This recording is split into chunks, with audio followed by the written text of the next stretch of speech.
Os meus sonhos, na escola onde as crianças tivessem mais participação, né? Nas decisões, na rotina, no que fazer, no como fazer. Não sei se dá para pensar numa escola que seja dos sonhos, assim. Eu acho que a gente tem que pensar numa escola que possa ser real. Uma escola que tenha espaço para os sonhos das pessoas.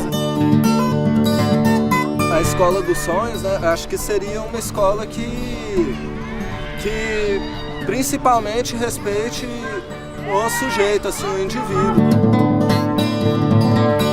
Também incentive e dê vazão à criatividade de cada pessoa, que faça aquela pessoa sempre se questionar e ir além, né? Acho que a minha escola dos sonhos é uma escola bem real, assim. Porque ela é feita de pessoas.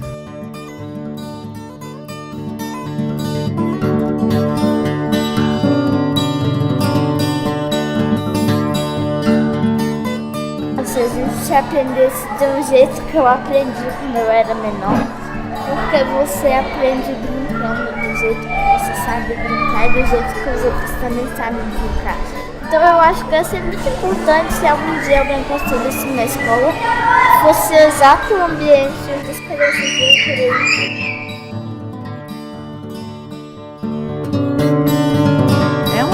Difícil, por que a gente continua fazendo a mesma coisa na educação, né?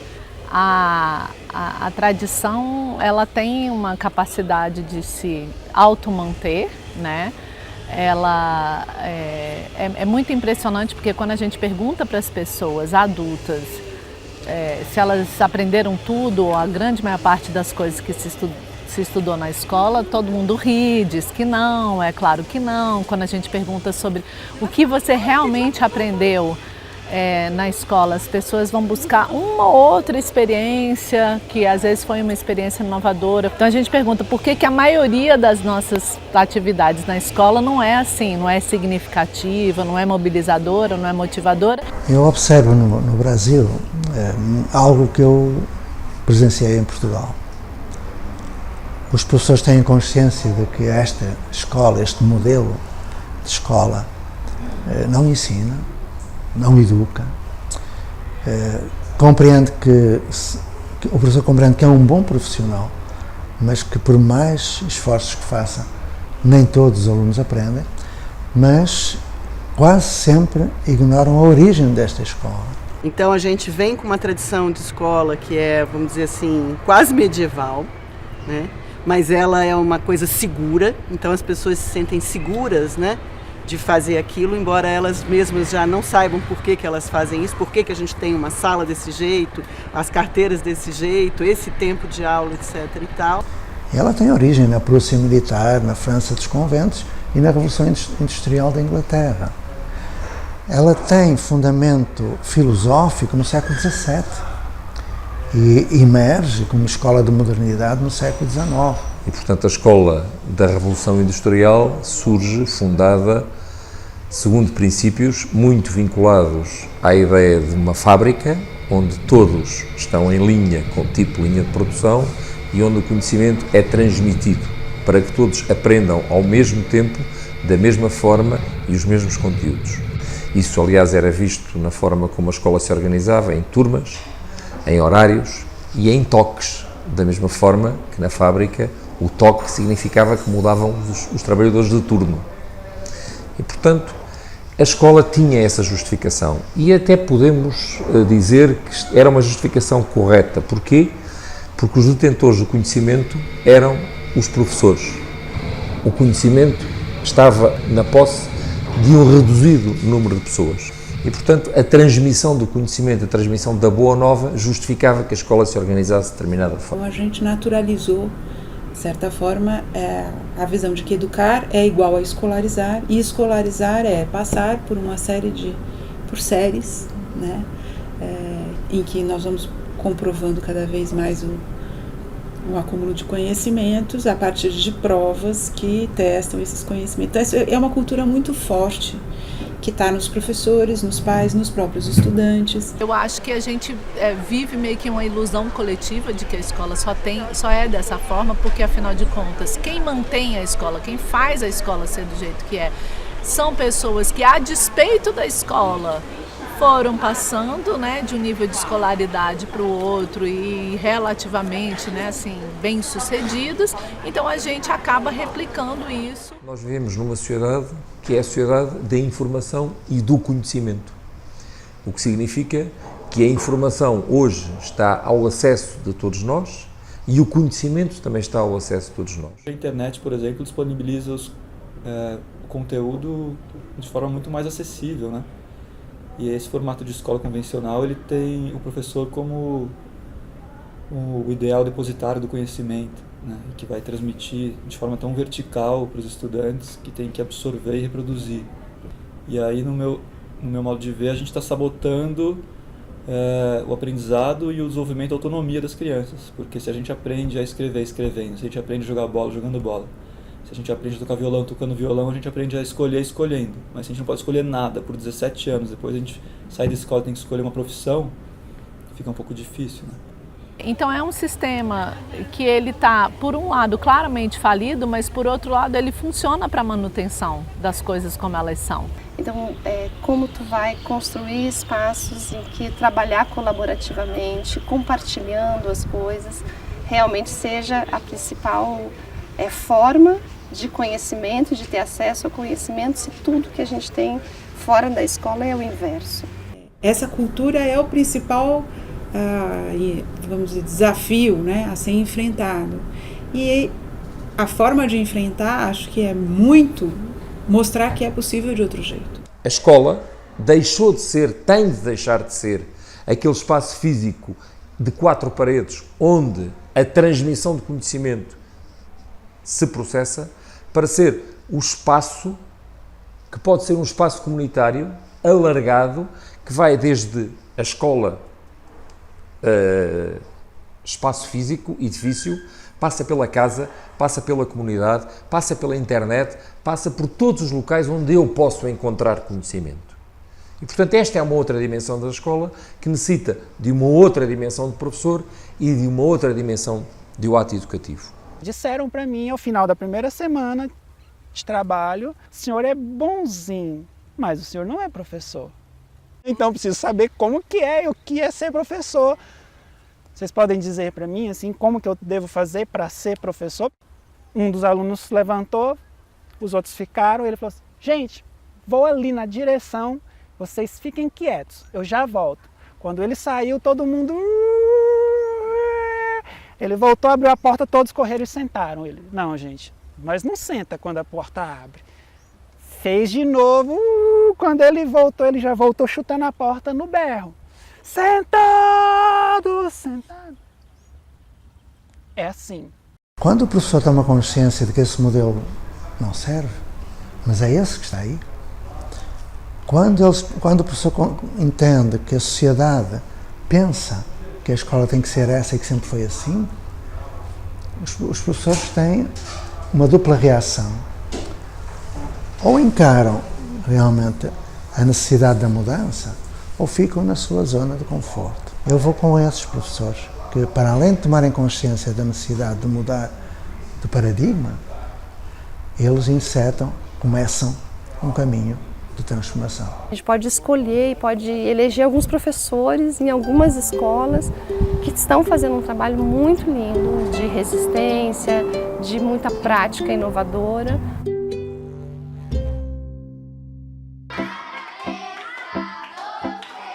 Pedro Henrique e Lucas.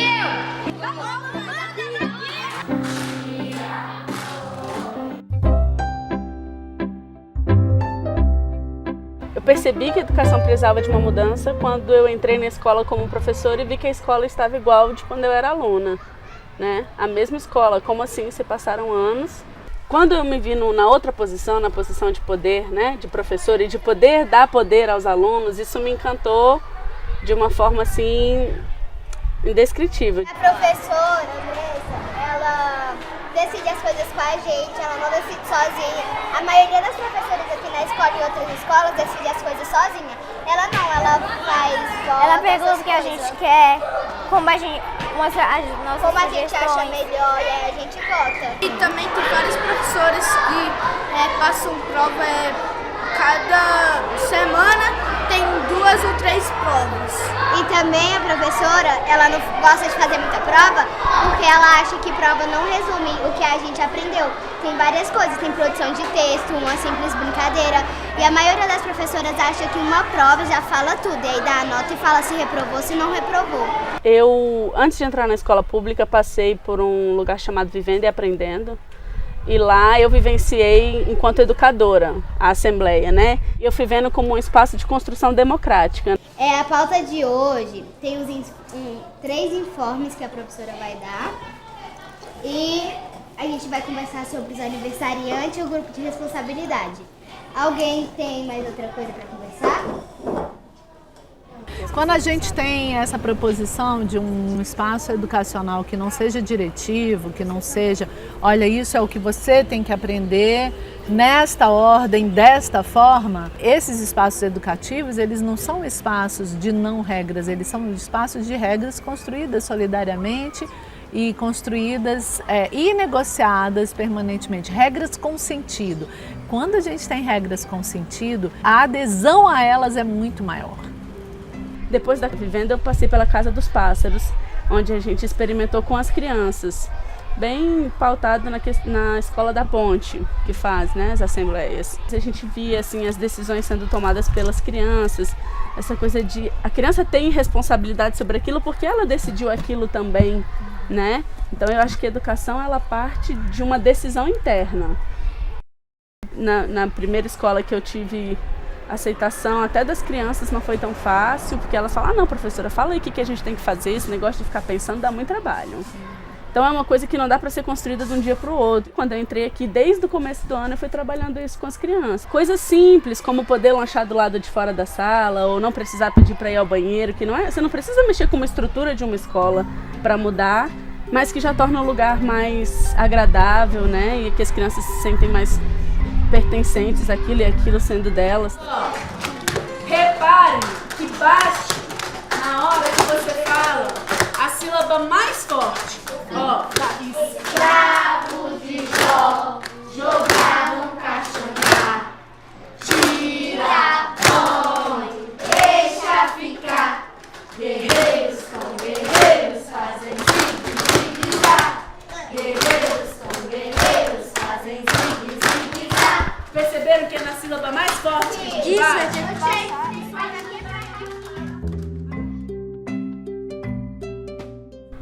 Mas encontrei dificuldades, porque você é muito novinha. Quando eu entrei eu também tinha muitas ideias, mas você vai ver, daqui a pouco passa, né? Mas não, até agora não passou, eu espero que não passe, muito pelo contrário, eu escuto isso, me dá mais vontade de falar, não vai passar, olha só, né? Olha só o quanto essas crianças estão apropriadas disso, né? Quanto para elas isso faz sentido, porque são elas que estão propondo ou estão se vendo autoras de alguma coisa. E nessa escola particularmente eu tive um espaço para fazer, mas assim, faz aí, não queira levar ninguém com você, né? Não queira que a gente mude a nossa prática, mas você quer fazer? Pode fazer. Mas cansa também, trabalhar sozinha não é o ideal, né? E aí, esse ano que vem, com quem que essas crianças vão estar o ano que vem? Como é que vai ser isso? Como é que vai ser a continuidade desse trabalho, né? Uma escola inovadora hoje é essencialmente uma escola que reconhece o outro na sua própria diferença. Mais do que inovação tecnológica, que eu acho que a gente mais tem encontrado, é uma inovação na postura ética com que tu está nesse planeta, né, nesse mundo.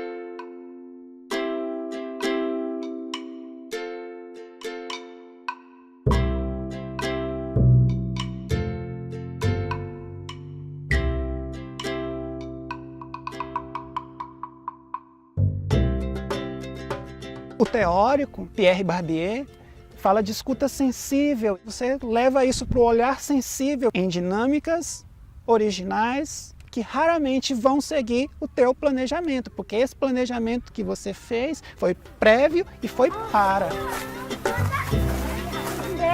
Eu consigo.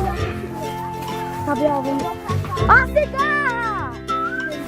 E aí, a educação da qual a gente está falando, não cabe esse para. Ela admite o com. E as crianças entraram nessa dinâmica. Foi entender, bom, então se isso aqui é o quê? Uma cidade? É. E a escola então seria o quê? Então a escola seria nosso estado. E aqui a gente tem estado, Logo teve-se um prefeito. Teve-se um prefeito, teve um carteiro, que geralmente era eu, tinha os endereços em cada espaço, cada canto da sala de aula. No começo o dinheiro era um pedaço de papel com a cifra que o banqueiro colocava, você tem direito a 7, você tem direito a 10, e perceberam que era só o número no pedaço de papel, logo estava todo mundo milionário. Você arrumou esse tanto de dinheiro? Eu fiz! Não, você não pode fazer. Como que a gente faz? Vamos fazer uma reunião aqui para decidir isso. E aí o banqueiro disse, olha, só vai valer se tiver minha assinatura. Já tinha uma livraria dentro da sala de aula, onde se comprava, onde se alugava, onde se emprestava livros, um espaço cheio de regras, cheio de cifras e com tudo que era necessário. Então todo o processo de alfabetização e letramento ocorria.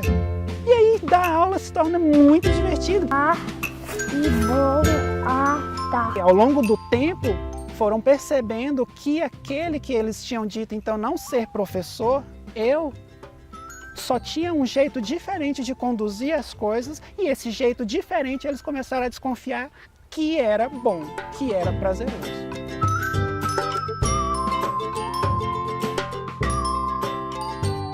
A gente realmente acredita que isso, teóricos da psicologia do desenvolvimento, a gente realmente só aprende, a gente realmente só transforma a nossa cognição, isso em instrumentos reais, quando a gente está mobilizado. O resto é faz de conta. As práticas educacionais têm essa noção, as coisas são inseridas em... vamos convidar as crianças a lidarem com o mundo. Nesse processo de lidar com o mundo, elas vão ter que aprender coisas.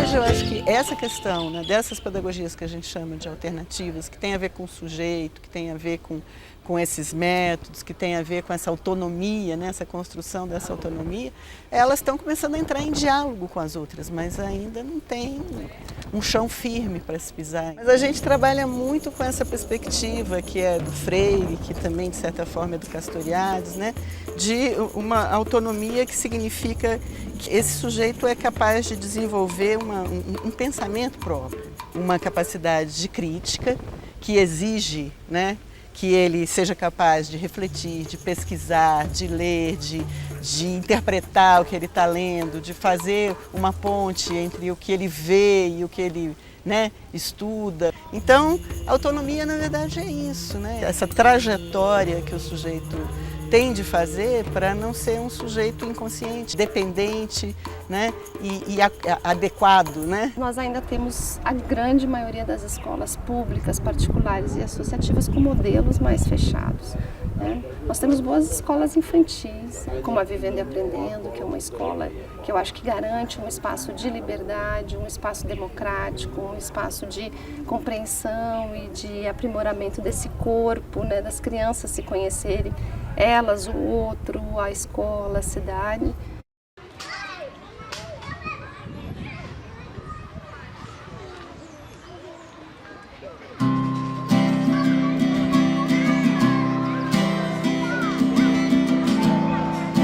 Para explicar um pouco do que estava acontecendo aquele dia, só para situar um pouco assim, aquele dia a gente estava num contexto dessa investigação sobre as serpentes, investigação sobre as cobras.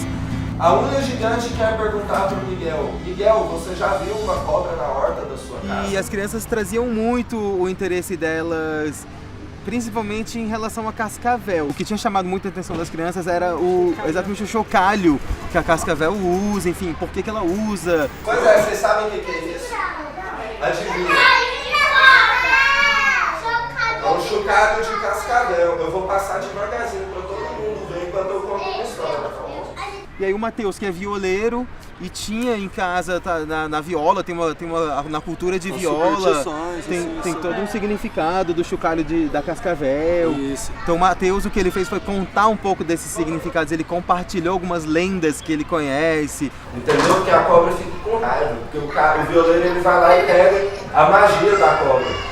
E elas se surpreenderam com isso, elas gostaram muito, foi muito bonito, assim, a gente conseguiu relacionar com uma coisa que era do nosso projeto, que a gente estava querendo trazer para as crianças, assim, também.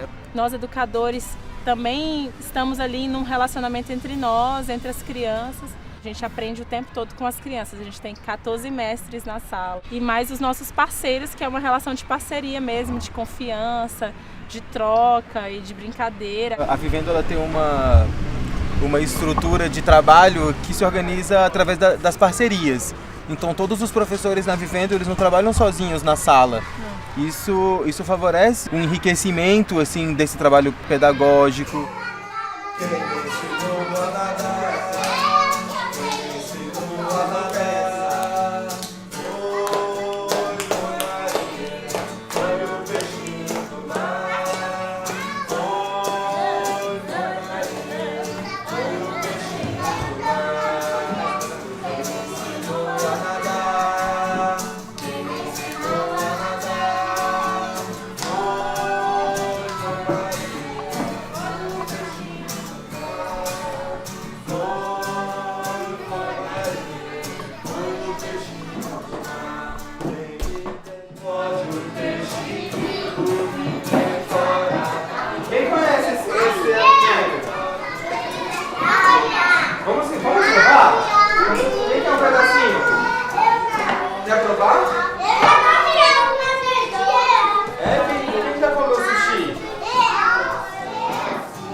Não tem como falar da Vivendo sem mencionar a dimensão associativa dessa escola.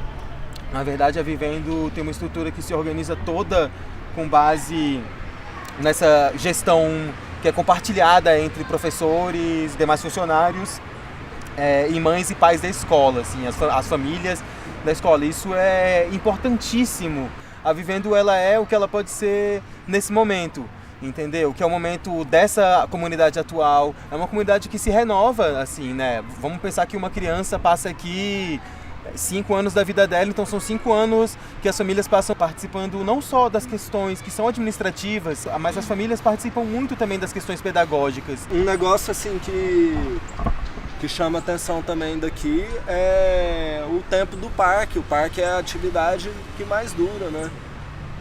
A gente tem 1 hora de parque. Nesse momento, a gente está junto com as crianças. A gente não vai, sei lá, lanchar, fazer outras coisas, as crianças ficam brincando e fica uma pessoa só tomando conta. É uma continuação do nosso trabalho dentro de sala de aula. A gente vem pra cá, a gente está brincando junto. A criança, ela manifesta muito dela, assim, nas brincadeiras, né?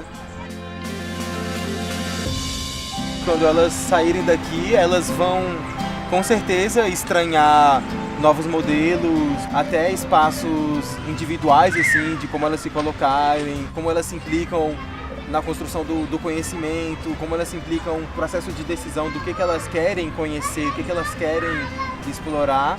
As crianças se desenvolvem na Vivendo realmente para conseguir encarar esses desafios.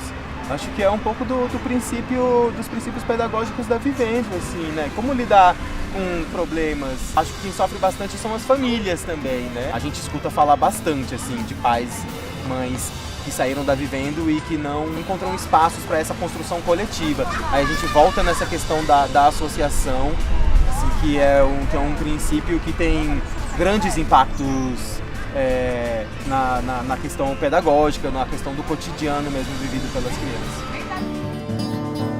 Há muita gente interessante, muitos professores querendo efetivamente mudar. Então nós temos pequenas ilhas, né? Como o Edgar Morin diz, é como se nós navegássemos arquipélagos de dúvidas com algumas ilhas de certeza. Talvez esteja num ponto de virada, talvez esteja naquele momento invisível, assim, que tem muita coisa borbulhando na cidade. Eu espero que em alguns anos a gente tenha várias iniciativas. Como diria Mahatma Gandhi, né? Ser tu próprio a mudança que desejas para o mundo. Como é que é aprender? A gente aprende brincando. A minha escola teria natação, aula de inglês e teria um montão de sala para todo mundo do Distrito Federal. Quase todo mundo do Distrito Federal mora aqui. É uma aula que a gente pudesse aprender brincando. Porque essa aula de hoje, como é que você aprende? Tipo assim, a gente fica sentado copiando um monte de coisa do quadro, copiando redação e várias outras coisas. Daí eu queria uma escola que a gente pudesse aprender brincando.